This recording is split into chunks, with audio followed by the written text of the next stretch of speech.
Welcome to Bright's Market Minutes. I'm Dr. Lisa Sturdivant, Bright MLS Chief Economist. Along with April showers, we had a dampening housing market last month. But is the market getting set to bloom in May? Let's take a look at the most recent market data. There were 18,615 total closed sales in April across the Bright MLS service area. That's down slightly from last April, but new pending contracts declined even further, down 2.5% year over year. Showings were also lower, falling by 8.1%. So this slowdown in buyer activity is really the first thing we're watching in the market. Second is the listing side. Inventory continues to climb, with month-end active listings up 29.2%. However, the number of new listings coming onto the market was about the same as it was a year ago.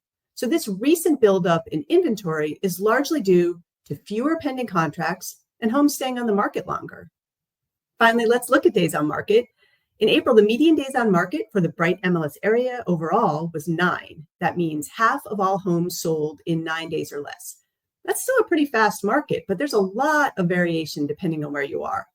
For example, in the Del Mar coastal market, the median days on market was 22.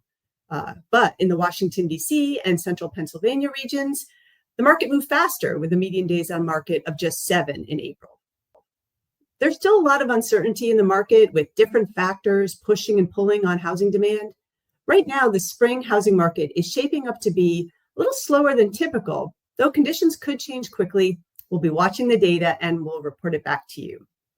That's it for this month's Market Minutes. You can find monthly and weekly housing market reports at brightmls.com/research. And please register for our next housing market webinar, which will be held on Thursday, May 15th. Thanks, and I will see you next month.